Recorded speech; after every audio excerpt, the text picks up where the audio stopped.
नाज़रीन आदाब, अली वारसी एक मरतबा फिर नया दौर के प्लेटफॉर्म से आपके सामने हाजिर है।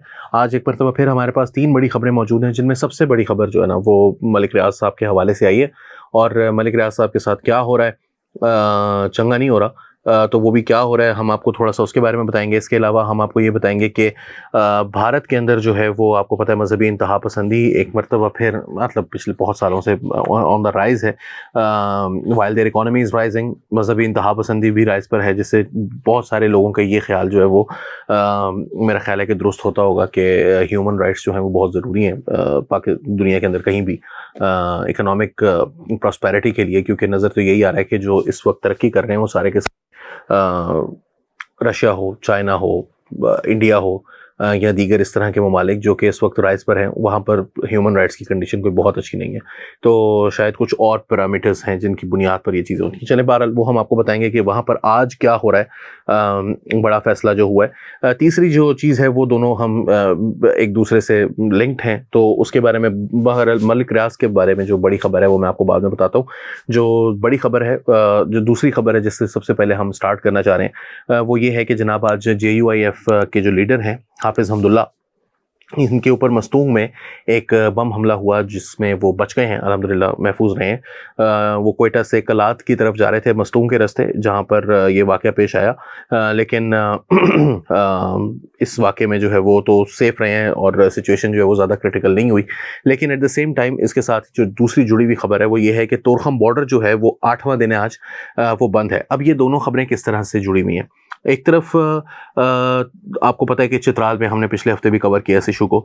चित्राल के अंदर जो है वो तालिबान घुसा है, तहरीक तालिबान पाकिस्तान के लोग, वो पाकिस्तान के अंदर घुसा है। वहाँ पर अभी जंग जारी है, साथ ही अभी ये हमला हुआ है जो कि पाकिस्तान ने फिर तोरखम बॉर्डर को बंद कर दिया है, क्योंकि पाकिस्तान और अफगानिस्तान के जो तालिबान हैं इनके दरमियान आपस में एक इस वक्त डिप्लोमेटिक रो भी जारी है। और साथ साथ ये JUIF के लीडर हैं हाफिज़ हमदुल्ला साहब, जिनके बारे में अभी कुछ ही दिनों पहले इस मामले के बारे में जो JUIF के अमीर हैं मौलाना फजल रहमान, वो ये कह चुके हैं कि पाकिस्तान में आप इस वक्त जो इलेक्शंस की बात कर रहे हैं, 2 सूबे ऐसे हैं जहां पर ना तो इलेक्शन कैंपेन हो सकेगी, ना ही इलेक्शन के पोलिंग डे के ऊपर लोग वोट करने के लिए जा सकेंगे। ऑल्दो हम इस काबिल हैं कि हम उसके बावजूद इलेक्शन जो है वो वहाँ पर लड़ सकते हैं, JUI और जीत भी सकती है वगैरह वगैरह।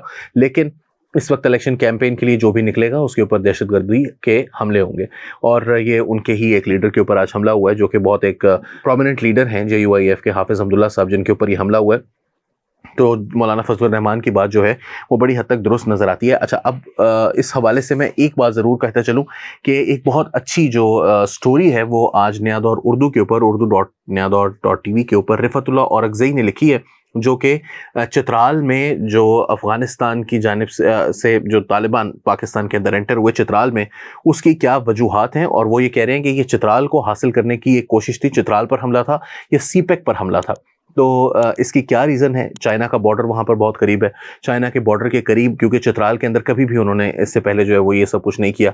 पहली बार है कि चित्राल के अंदर ये ओवरऑल जो है वो एक पीसफुल जगह रही है। तालिबान के जो ख़तरनाक तरीन दौर भी था उसमें भी। तो ये क्यों इस वक्त हो रहा है इसको देखने की ज़रूरत है। चलते हैं अपनी अगली खबर की तरफ। तो जनाब भारत के अंदर क्या हो रहा है वो मैंने आपको बताना था। जनाब अली, भारत के अंदर हो ये रहा है कि एक इंडियन ऑफिशियल हैं, उन्होंने आज अनाउंस किया है कि राम टेम्पल जो है वो अयोध्या में, जहां पर बाबरी मस्जिद को शहीद किया गया था, उसी जगह पर बनाना शुरू की जा चुकी है। और ये मस्जिद जो है वो दिसंबर में कंप्लीट हो जाएगी और जनवरी में ये मंदिर जो है वो जनवरी में दिसंबर में कंप्लीट हो जाएगा और जनवरी में इसको आम जो ज़ायरीन हैं या जो इबादत गुजार हैं, जो पूजा की जानी है, उसके लिए ये अवेलेबल होगा, एक्सेसिबल होगा।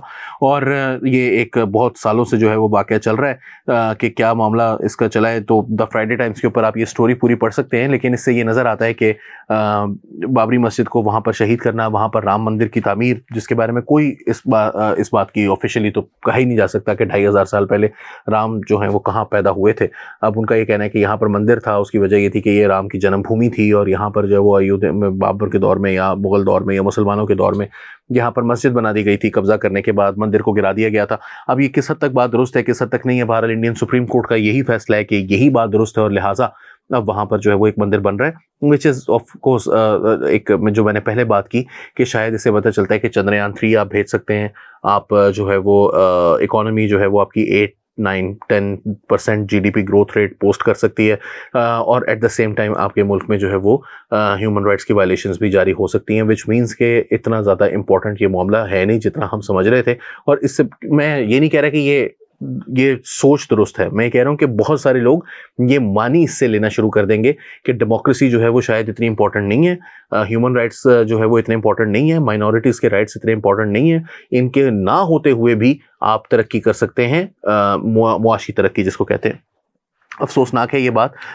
मैं समझता हूँ कि हिंदुस्तान का एक चेहरा है internationally, it is the largest democracy in the world. इसकी जो हिस्ट्री है गांधी जैसे सेक्युलर लीडर की रखी हुई इसकी बुनियादें हैं, ऑल्दो मजहबी इंतहा पसंदी की बुनियादें भी बहुत सारे लोग ट्रेस करते हैं उसी दौर के अंदर जब गांधी जी जो हैं वो कांग्रेस के लीडर थे और उन्होंने पॉलिटिक्स को और रिलीजियस ईडियम को बहुत ज़्यादा पॉलिटिक्स के अंदर इंट्रोड्यूस करवाया। सेम गोज विद नेहरू साहब। नेहरू जो थे वो मतलब सही मानों में, हकीकी मानों में एक सेक्युलर लीडर थे, बट नेहरू के साथ तो मतलब ये वही लोग हैं जो इस वक्त हिंदुस्तान पर हुक्मरानी कर रहे हैं, जिन्होंने नेहरू के खिलाफ भी इनकी बड़े शदीद एतराज़ात हैं, और गांधी जी को तो कत्ल करने वाले हैं एक तरह से, आप समझ लीजिए, मतलब कहा जा सकता है। मैं तो नहीं समझता कि इसका कोई डिफरेंस है बहुत ज़्यादा उनके अंदर और उनकी आइडियोलॉजी के अंदर। 12 फाइनली बहरिया टाउन का जो पेशावर में जो उनकी बहरिया हाउसिंग सोसाइटी है, इसके खिलाफ अब एक्शन शुरू हो गया।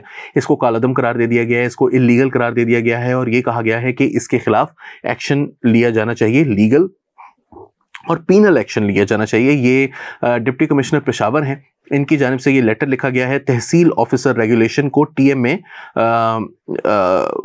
इलाके का जो पेशावर का वो इलाका है।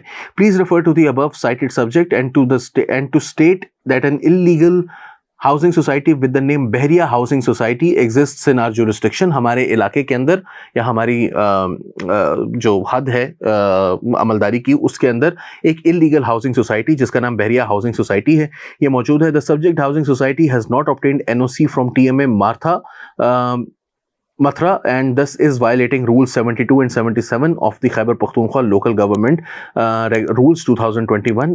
इसका ये कहने का मतलब ये है कि जी ये NOC इन्होंने नहीं हासिल किया है, no objection certificate, TMA Mathura से पेशावर में, जो कि वायलेशन है खैबर पख्तूनख्वा के रूल नंबर 72 और 77 की, Khyber Pakhtunkhwa local government rules 2021 की, and section 66 of the Khyber Pakhtunkhwa local government act of 2013। तो ये 2-3 चीजों की खिलाफवर्जी कर रही है।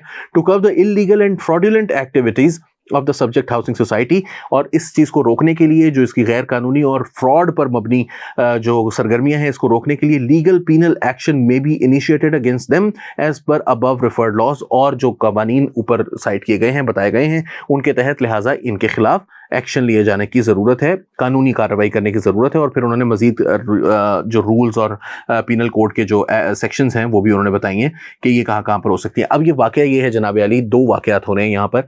एक तो आपको नज़र आ रहा है कि मलिक रियाज के खिलाफ ही हो रहा है। उससे हो क्या रहा है, उसकी वजह यह है कि मलिक रियाज के खिलाफ जो है वो बहुत एक प्रेशर है उनके ऊपर कि अलकादिर यूनिवर्सिटी ट्रस्ट जो है, अलकादिर ट्रस्ट जो है, उसके हवाले से वो इमरान खान के खिलाफ वादा माफ गवाह बने, वो नहीं बन रहे हैं। इस वजह से उनके खिलाफ ये एक्शन, वो तो ये कहा जा रहा है कि वो दुबई में जाकर छुप गए।